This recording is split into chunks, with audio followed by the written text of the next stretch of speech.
The Chamber avidly works on behalf of the business community with our federal delegation, the Governor's Office, the legislature, and various government entities to ensure the preservation of a business-friendly environment.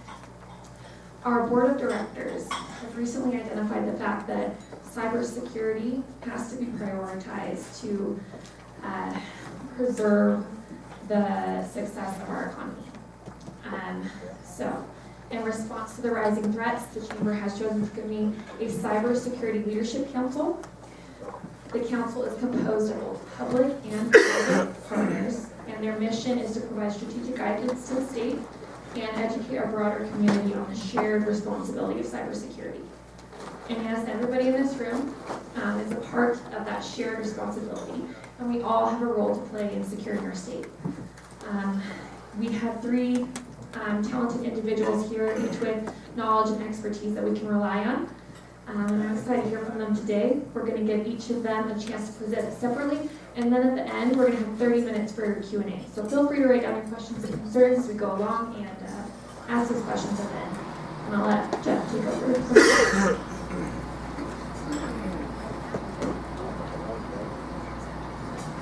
Wow, that's not like a change. Can everybody hear me, or should I use the microphone? How's that? Yeah. I have both my hands here busy. My name is Jeff Plank with the Utah State Bureau of Investigation that falls under the Department of Public Safety, and I'm right now assigned to the FBI Cyber Task Force. Is the drone guy still here? Drone guy's gone? That guy was bumming me out.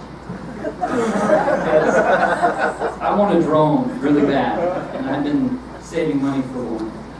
And it seems like there's far too many risks, right, related to using a drone. I feel like drones have been demonized way too much. Anybody agree with that? Anybody have a drone? All right. Am I right?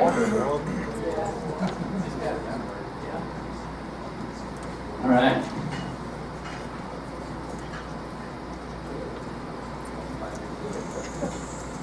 Probably turned off. So this is It's turned off. Okay. This is my biggest fear. I'm the cyber guy, right? But I have no clue. I have to push a button.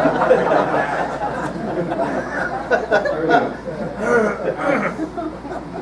So, we'll just give you a little bit of background information on the Department of Public Safety and our role in cybercrime investigation. Prior to 2013, there was quite a few things happening within the state as far as cybercrime. The state had experienced a number of breaches. You're probably all familiar with the health breach. It cost the state millions of dollars to clean that mess up. We had a couple other things like business email compromise, which I'm going to talk about in this discussion, where the state lost, I think, almost $1 million in just fraudulent wire transfers. And so there was quite a few things that were popping up, and the Commissioner of Public Safety, Keith Squires, decided that it was time that the state really get involved in the cybercrime investigation, and we get serious about it. So at the same time, the Commissioner is pretty connected to individuals at the FBI headquarters, and so they decided to put together kind of a pilot program that's known as Operation Wellspring. And essentially what this operation does is it gives local police, state police, access to the FBI's information, some databases, and Internet Crime Complaint Center complaints. Has anybody heard of the IC3.gov, Internet Crime Complaint Center? So that's probably a big problem, right? Because we're going to see that we need to start sharing more cybercrime complaints to the IC3 so that people right here in Utah, detectives in Utah, can do a better job at investigating those complaints.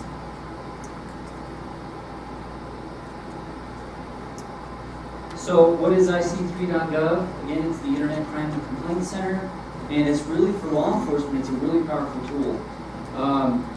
For example, let's say that we have a bad guy overseas and he has just now, stolen some money from a guy in Virginia. That guy in Virginia could get onto the Internet Crimes Complaint Center, IC3, and fill out a decent report saying, hey, this guy contacted me via this email address and he called me on this phone number. And that's helpful, but this guy only lost a couple $100, maybe he lost $5,000, maybe it doesn't reach the threshold for the FBI to get involved to do the investigation. So that case is probably not going to get worked, to be honest. But what this tool does is, now if everybody, because these bad guys overseas are, they're not just victimizing one or two people here or there, and geographically they could care less where these people are. There could be victims all across the nation who are being victimized by the same guy. So we've got everybody now filing a complaint with IC3. Now those complaints will be correlated, right? And so one victim might have an address that for whatever reason the bad guy gave the victim, or another phone number, or another email address. And now what we can start doing is seeing the relationship between all the victims, and maybe there's more additional suspects involved. So it really does give law enforcement a big picture and allows you to map out the criminal organization. Another great thing that it does is, because these bad guys are overseas, they need to rely on individuals here, right, in Utah or wherever, to help carry out some of the scam.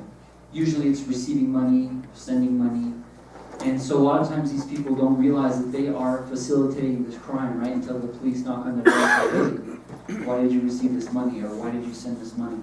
And so it basically is a great way for law enforcement to identify unwitting people in the scam and kind of do an intervention of sort. Just because a lot of times a lot of these people are not necessarily super savvy when it comes to these types of scams. A lot of times they're down on their luck, looking for a job, working from home or whatnot. So this just gives you a quick idea of the stats. This is 2016 stats. But you can see in Utah there's almost 3,000 complaints. 2,400, 2,300. Lost amount, almost 8 million. But if you compare that to California and Texas, we're basically dwarfed in the amount of the complaints. So this is just a quick makeup of the FBI Cyber Task Force. It is, there's a supervisory special agent in charge, and then there are 5 special agents, 3 of them which work in the Salt Lake City office, 2 of them are in Idaho and Montana, and then there are 3 task force officers. I'm one of those task force officers, and then there are a couple of cyber analysts, 2 computer scientists, and then a couple other that assist with different cases. Oh, there was a question back there. Oh, sorry. No problem. So, how do we tackle cybercrime? Cybercrime is a really difficult investigation, typically. And really the only way that we can tackle it is through information sharing. Just like I kind of explained with the IC3, if people aren't willing to share that they were victimized, or that this particular type of scam happened to them, or this, this or that happened, it's not going to help anyone else or any future victims. And so there are a lot of different ways that one can help share information, or even receive information from other people who are sharing it that will prevent you from being victimized. And so there's all these different information sharing and analysis centers. They're called ISACs. Depending on what sector you belong to, you would join maybe the automotive sector or a defense sector. All law enforcement and government agencies usually use this MS-ISAC, the Multi-State Information Sharing Analysis Centers. So this is something that you can sign up to basically receive information, and then also to share information back to the sector. Another great tool is InfraGard. InfraGard is a partnership between the FBI and the private sector. And one thing what's interesting is if you compare who controls or who owns the infrastructure here in the United States, it's, overwhelmingly it's the private sector. But if you're talking about China or Russia, of course, who owns the infrastructure there? The government does, right? And so I think they've got a better idea of what kind of cyber attacks they're experiencing because they've got better visibility into all the different sectors in their government. Whereas, the United States of America, we have very limited. The government has very limited visibility into all these different businesses, right? And we don't really know what's happening. What are the cyber threats, unless the private sector is sharing that information. Just real quickly, InfraGard also does this. It's broken up by the different infrastructures there. These are all the different ones. If you were chemical, your business was chemical, you would want to be involved in communications. So you would join basically that infrastructure sector that belongs to you, and then you would receive emails, notifications. I got one today about a new ransomware, or not ransomware, just a new malware. Basically tells you, hey, what to do, how to prevent yourself from becoming a victim of that. This is like the portal. That's what it looks like when you go in and sign in. These are the messages that you can view while you're there. I'm not going to talk much about this. This is basically for federal crimes. This is a statute that follows the Computer Fraud and Abuse Act. If the case doesn't reach like the threshold of a federal crime, we have the ability to also take that case to state court, and that is the statute for that. So let's get into what a cyber crime is. You've probably heard of all these kind of crazy acronyms, right? DDoS and DOCS. Has anybody heard those acronyms at all? Ransomware, right? Different types of theft. Website defacements, believe it or not. There's people, the taggers of yesterday where they get on the, tag the trains or tag the overpasses and things like that. Well, there's a group of cyber type criminals that will tag actual websites. Okay, they're defacers. So there's all these different types of cyber crimes, and we kind of need to distinguish whether or not is it like a full-blown cyber crime or is it kind of like a cyber-enabled crime. And the cyber-enabled crimes are kind of the traditional crimes that law enforcement have been investigating for years. The only difference is that with technology and computers these days, it almost makes it easier for these guys to commit these crimes. So like child pornography, it's been around forever, but now with different programs to share files and things like that, it becomes easier for them. And so the reason why they need to kind of distinguish between a full-blown like computer crime or a cyber-enabled crime is just because it's going to require different capabilities, right? Or like a normal guy on the street doing detective work may not have the ability to do a cyber-type crime. And so it's just kind of a good way to be able to identify what is cyber-enabled and what is, computer crimes. So this is kind of a list of what we deal with on a regular basis.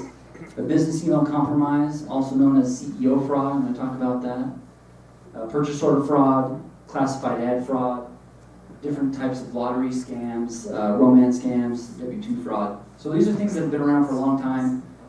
They're just facilitated now, even better with the internet. A true computer crime is something like ransomware or a DDoS attack. You've got different thefts through intrusions, the website defacement, and doxing and things like that. So this is what we deal with almost every day. I've got like 10 or 12 cases right now where I'm dealing with one or more of these. The business email compromise, we're going to talk about that here. Does anybody know what that is, or have you heard of it before? CEO fraud? Everybody heard of Nigerian fraud? Yeah. And that's what we're talking about. How do I play this, do you think?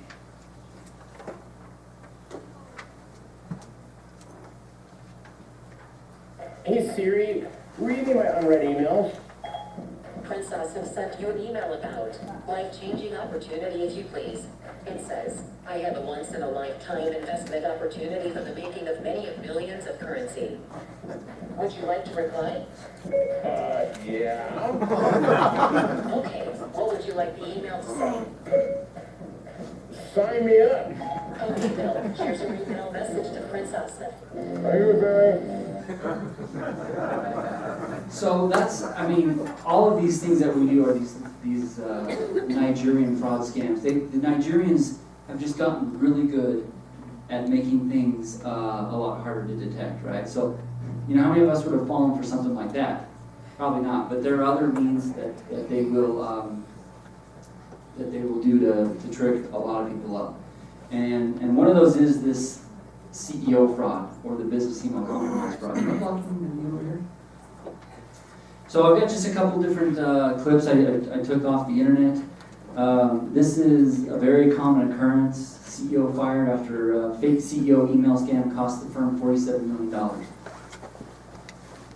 There's another article that says 400 businesses a day are attacked, right, or scammed with this fraud. This one a little more interesting. There's an actual Nigerian that was arrested in Dallas over this scam. Typically, we never find these people because they're in Nigeria, and it's really difficult to work with the government there. Here's another one that says that BEC scams cost the United States $3 billion. So I kind of talked earlier about the PSA announcements that you can get from the FBI if you are a member of InfraGard or one of these other sharing analysis centers.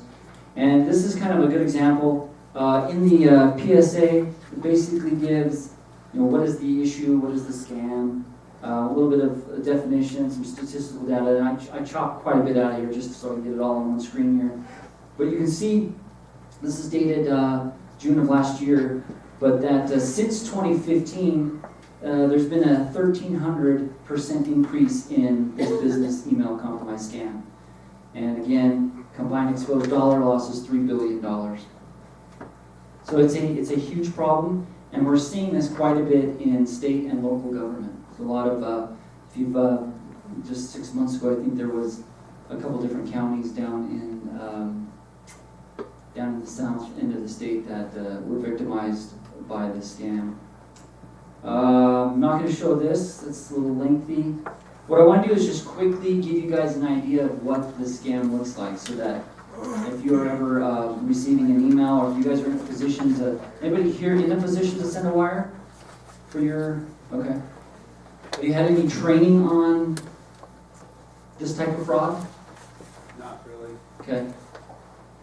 So essentially this is how it works. You've got a suspect who identifies the target.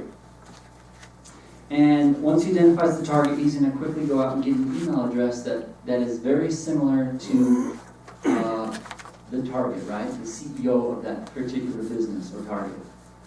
And how does he do that? Well, it's really easy. If the CEO's email address was james@example.net, let's just say that, okay, for example. What the bad guy will do is simply, if available, he'll get example.org or example.com. If that's not available, he'll get example with a 1, take out the L and add a 1, and get net or org.com. And if that's not available, he'll do something else like example, right? There'll just be a slight typo. Instead of the M, there's an N. Okay, they can get really tricky, and this is kind of what it looks like when the email is sent. And what I'm seeing now is this part right here that actually spells out the email address can be hidden quite easily. And so if you're used to getting emails from your boss, John Doe, all you're going to see up here is John Doe. It's going to look like it's coming from him. And what they're going to do is simply say, they're not going to explain much, they're just going to basically demand, right? He's the CEO. He's going to demand that a wire transfer of $350,000 be sent, right? He's going to attach the wire instructions right here. All the wire instructions will be bogus except for the routing and the account number. It may look like it's going to like a Utah company or whatever, so it doesn't look out of the ordinary. But if you drill down and look at the routing number, you'll see that it's like a bank in Bangladesh or who knows where. Another tricky thing that they will do is they will create other bogus email accounts and draft another email and make it look like the CEO and another person in your company has already discussed the issue and it looks good to go. It's, looks like, hey, there's nothing wrong here. And so it's just another way to kind of social engineer the recipient of this email into sending this huge wire. A lot of times they're mean too. So they will say, send this transfer, by the way, don't bother me, I'm going to be in an important meeting, just get it done, let me know when it's done type thing. And so I think a lot of people are like, whoa, I better get this sent, I don't want to offend the boss. But then a lot of people are losing their jobs over this, yeah. Didn't the county get scammed with this last year, or? Yeah, there was a county down south that did get scammed. Yeah. Was it Utah County? I didn't hear about the Utah County one. San Pete, Emory, and There were two Washington. counties, I know there's two counties down three. south. It was San Pete, Emory, and Washington. Okay. So, I mean, people are falling, I get a call a day, every day on this, and if we are notified within 72 hours and the wire goes international, it's really easy to stop it. But and a lot of these happen on a Friday afternoon as well. If that transfer goes out on a Friday afternoon and nobody notices it till Monday, that money is gone. Because as soon as it's received on a Friday afternoon, the recipient is instructed to withdraw the money or to rewire it, and you're just not going to get it back. So where does this money go? It goes to what we're calling unwitting facilitators, right, of the crime. Typically in a business email compromise or CEO fraud, the recipient of that wire is being romance scammed. It's normally a woman, but not always a woman. Sometimes it's a man thinking he's communicating with a woman, which is actually a man, which is scary. But typically they meet on Facebook or other dating apps. They'll quickly go from the dating app to just sending a straight text message. And there's tons of excuses, right? So someone who's lonely in the US, who has fallen in love with somebody online, will do anything apparently for the people on the other end of the keyboard, right? So these bad guys have all kinds of different excuses that they will give.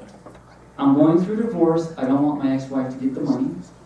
I'm a developer in South Africa, and there's all kinds of crazy regulations here. I can't get this money out. It's not illegal, but hey, can you help me out? I need to, send you a wire. And anyway, there's a million different excuses and reasons why they will send and accept these wire transfers. Again, the money is transferred just right away, or it's withdrawn, or it's transferred with MoneyGram, Western Union, and even gift cards. So how do you prevent this from happening? You have to have some pretty strict policies set up. What I'm noticing is a lot of times the bad guys will know that something is happening, right? Either because someone's email's been hacked and they're actually reading their emails and they know, hey, there's a wire about to happen. And so once they realize something like that is happening, they will then try and initiate the wire transfer using these new instructions. And so anytime there is a request to change the wire instructions, there should be some type of either face-to-face contact if possible, or at least telephone contact with the other party.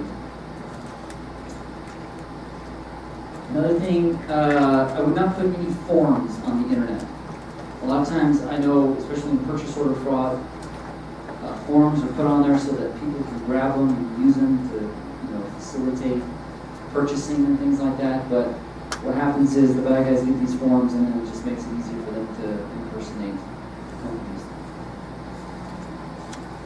I don't think I'm going to get into the purchase order fraud just because I don't think we're going to have the time. It's also kind of, the slide is complicated, it's not that complicated, but essentially it is a vendor being scammed out of a lot of money. In fact, I have a case right now. I spend 20 or 30% of my time on just tracking down packages that are sent all over the country, and try and mitigate, these packages leaving the country. But it's a huge problem. And the poor little victim vendor really has no clue what's going on until they've sent, hundreds of thousands of dollars someplace else. So one connection maybe I'd point out is purchase order fraud and the business email compromise. They both require unwitting's to kind of fulfill the scam. And the connection in purchase order fraud is they need somebody who's going to be working at home, who wants to work at home, and their only job is to receive, repackage, and then send these packages. The business email compromise seems to be always a romantic relationship. For those of you who are looking for a new job and are posting resumes online, it's another thing to be careful of. The bad guys will target you. It looks like you're looking for a job at home, and they will target you wherever you upload your resume. Okay. Everybody buy stuff on KSL or sell stuff on KSL? Has anybody been hit up by a Nigerian, or at least a Nigerian type scam?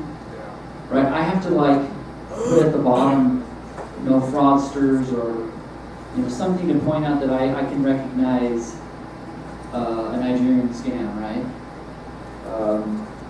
I want to just quickly show this video, and this is a case that we worked on recently that turned out pretty good.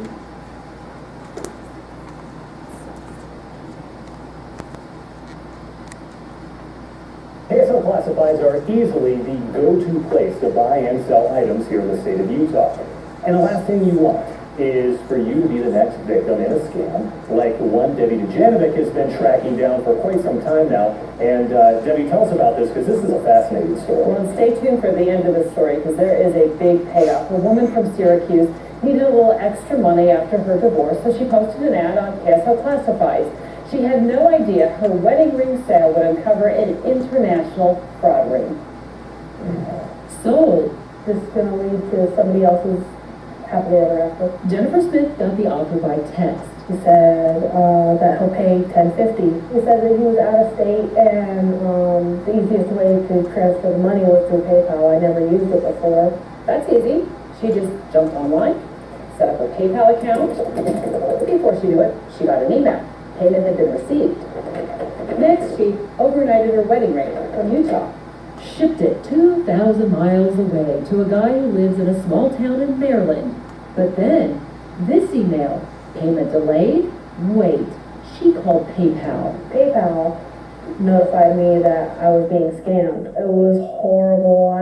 My mother was here. I was in tears. It's becoming easier for them to create what may look like a legitimate authorized PayPal email. Eric Bright is the vice president of e-commerce for Deseret Digital Media, which operates KSL Classifieds. The site has a warning about this type of scheme. So you have a whole inbox full of these emails. Official-looking logos, sure, but these are fake. You see, the scammer gets the seller's email address and then sends phony transaction notices. This specific instance, the buyer said he was out of state, and that's the first red flag. Big red flag. Big red flag. The buyer's phone number could only accept text messages. Yep, that's a red flag. And he offered Jennifer extra money. Another red flag. If a transaction just seems fishy, it's fishy. As I said, you stole my ring and you scammed me. Jennifer just kept texting. Send me my ring back or give me the actual money. Suspecting her supposed buyer wasn't in the U.S. after all. But that will be hard for you to do since you're in Nigeria. He said, no, nothing like a scam here. It's real, and real. Then the supposed buyer sent another phony email. This one using the FBI logo. FBI alert from PayPal. Assuring her there's nothing sketchy. Just send $300 and her PayPal payment would be released. Well, I contacted the FBI Cybercrimes Task Force in Salt Lake City, which urged Jennifer to immediately file a criminal complaint. The realities is that these are scams that bring in, millions of dollars. Department of Public Safety Commissioner Keith Squire says the task force is made up of DPS and FBI agents and analysts. So when Jennifer filled out a form on a website called ic3.gov, agents jumped on her case. If nobody had ever reported, that information wouldn't have been there and there wouldn't have been anything we can do. Let's start with that home in Maryland. Turns out, like Jennifer, a lot of people had been sending their items there. And the guy inside, well, he had no clue what was really going on. He just knew he was receiving items for a woman he met on Facebook who claimed to live in Africa. In the meantime, agents found other people, one in Nevada, one in Michigan, who were also receiving items and had no idea what was really happening. They just knew their job was to reship the items onto New York, and then they would be shipped again somewhere else in the world. You see, agents say the middleman wasn't sending those emails or those text messages to Jennifer. Exactly who was and from where is still part of their investigation, and they're now following leads overseas. Okay, we're back at Jennifer's house.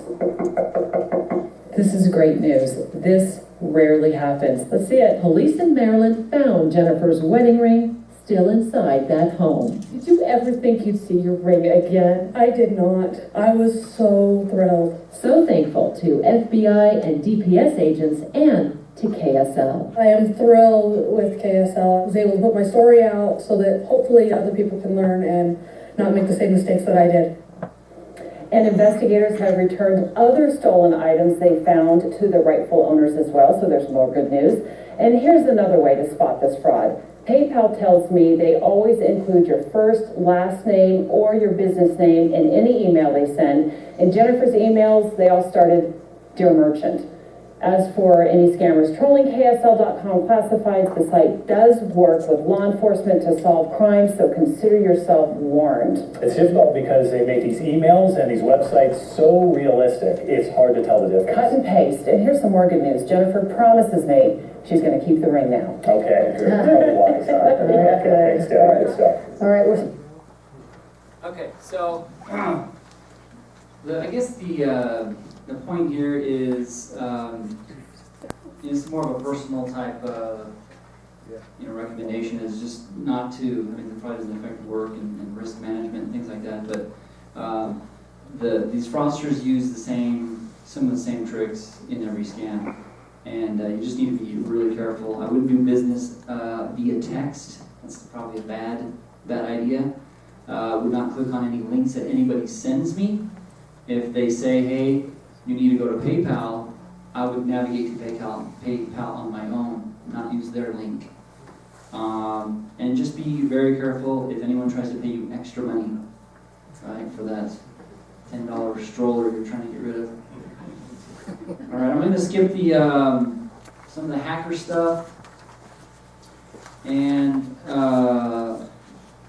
talk really briefly about ransomware, just because everyone working probably in this room has got a computer at the desk, and one click might lock up your computer, might lock up the whole network. Everybody's heard of ransomware, I assume. Anybody know of anything specifically in your office that's happened? All right.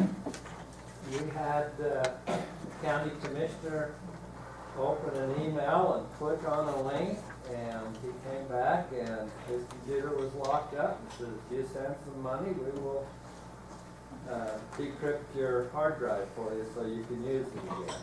Okay. Good. We actually had one when I worked for Kemmer City. I went to a vendor's website and was tagged and ransomware my computer that way. Good. Yeah, it's becoming more and more of a problem. We probably get a couple calls a month, and I know a lot of people are just paying the ransom, but we do get a couple calls a month for ransomware. These stats are a little bit old, but you can see it is actually increasing quite a bit.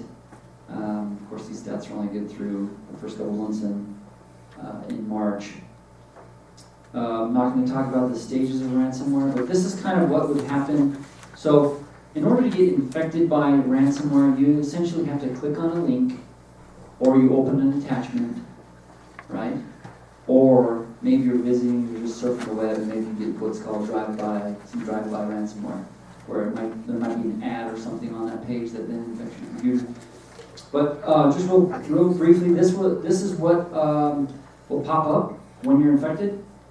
This is a ransom page, and right here it basically explains, okay, this is what's happening to your computer right now. Typically, it's not the whole computer; it's just the files on the computer, and so it'll tell you, hey, there's a countdown here. You got 24 hours to pay. If you don't pay within 24, we're going to double it, right? The cost or the ransom is 0.5 bitcoins. Anybody know what a bitcoin is today? $4,500, I think. So typically, $300 or $400 is probably $3 to $5 or something. It's probably a normal ransom amount. But they're very good. They say, hey, this will work. We will decrypt one file for free. They want to make sure that it's gonna work, right? And so they will decrypt one free file for you.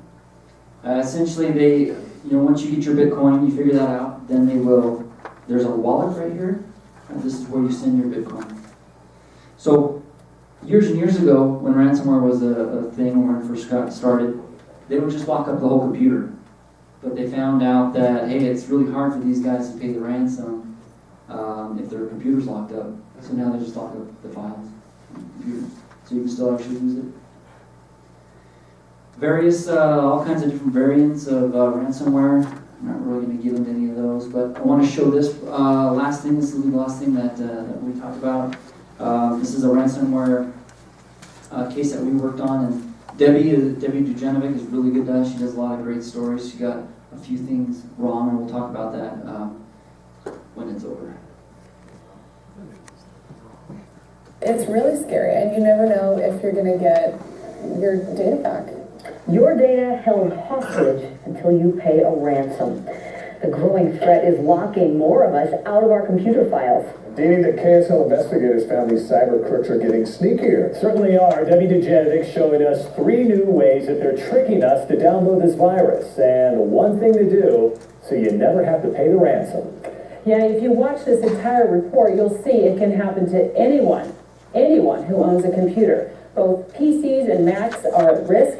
There's no guarantee antivirus software will stop it. I was looking at my junk mail. Curiosity got to Dr. Stuart Yeager. I just wanted to see what was in there. He spotted an email with the subject line invoice and clicked the attachment. I opened the bill and nothing happened. It was like a little poof kind of thing that happened.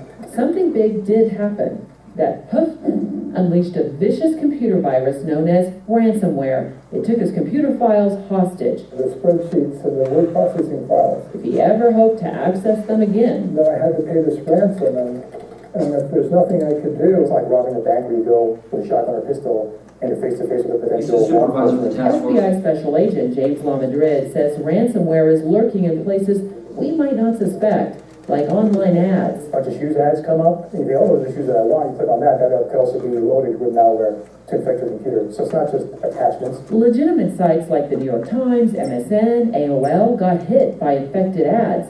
An enabled pop-up blocker on your browser could protect you from clicking on one, because once you do and the ransomware downloads, you may wind up trying to cut a deal with the devil who lurks in cyberspace. You can do everything behind a keyboard in a country many thousands of miles away. Here's how it all works. If you pay the ransom, the anonymous crook who's locked your files may or may not send you an encryption key to unlock them. The thieves almost always demand payment in Bitcoin. It's a digital currency that's hard to trace, even for law enforcement. And victims are paying by the millions. The FBI reports losses of $24 million last year, an additional $209 million in the first 3 months of this year. So can you imagine what's not reported that's out there? Twice that, 3 times that, we don't know at this point. It can happen to anyone. A police department in the Boston area paid a $500 ransom to unlock their arrest logs and other files. A city in New Jersey had its servers crippled when an employee clicked an infected link in an email. The thieves demanded $700. A Los Angeles hospital paid a $17,000 ransom to regain control of its entire computer system, including patient records. What we find most of the time is that it's those phishing scams where they try to get you to click on something looking very official. Keith Squires is the commissioner of the Utah Department of Public Safety. His agency has teamed up with the FBI to investigate these cases, and the problem is only getting bigger. I see more and more criminals learning from each other on how they can be perpetrators and go after victims. I thought it was safe. It was the Adobe button. It had the Adobe logo. Even at KSL, we are not immune. Producer Jennifer Michelson was tricked by what seemed to be a legitimate software update that had popped up on her computer, and she clicked. Could have taken out our video. It could have taken out the entire week's newscast. As soon as I saw what was going on, I unplugged the network cable from her PC. Our network engineer Sean Calloway's gut reaction stopped the virus's spread. We did lose access to numerous files, but We actually did not pay the ransom. Dr. Yeager did pay a $500 ransom in Bitcoin to decrypt his files. The thieves did not deliver on the key, and several computer repair shops could not help him. Those files were important and personal to me and running my office, running my business. These are very evil people. So here's the one thing you need to do so you are not tempted to negotiate a ransom. Back up your computer files regularly and unplug that external hard drive or that flash drive that you save your files on. If they are plugged in, the virus can infect them too, and a lot of people don't realize that. And these thieves typically don't steal your files. Those files stay on your computer, but you won't be able to open them up without that encryption key. So, but just do that. Well, if you get in a jam, do you pay it? The FBI says don't pay the ransom. So Dr. Yeager did not get that encryption key when he paid that $500. We did not pay the ransom, or we didn't even negotiate with them. We had files backed up. Okay, good information though. Yep. Yeah, all right, thanks, Debbie. All right, no, I mean, it was really accurate actually, but one thing that wasn't accurate was he did get the encryption key from the bad guys. He just couldn't figure out how to use it to decrypt the files. So we actually grabbed the encryption key and decrypted the files for him. I was really happy about that. But yeah, so I guess the idea here is just to be really careful about what you're clicking on. I would not open up any unsolicited emails or click on any unsolicited links. Back up your hard drives. And there's all kinds of other stuff that you can do that probably the IT person would probably be doing, not you. But anyway, that's essentially what I've came prepared to discuss. Will you take questions at the end, or does anybody have a quick question right now that they'd like to ask? Everybody's thoroughly confused. Yeah? With ransomware, you wouldn't have to worry about that backup things to the cloud, would you? No, you wouldn't. Yeah, as long as it's backed up somewhere and you can restore from that backup, you don't need anything on your computer. If you do get hit with it, can it linger? So if they wipe the computer and they bring it back up, can it reinfect everything? I guess there is a good possibility. I don't think we've seen that. I don't know. Dean could probably talk to that.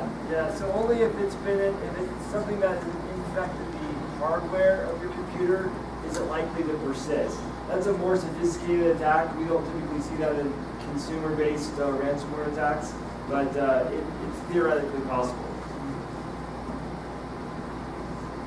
Well, we had one hit us, and was able to disconnect quick enough that we didn't have to pay any ransom to get off the file back. But since then, because they were able to get it once, they've tried multiple times again on us to get in. So once they get it successful, and if you pay the ransom, they're coming after you again.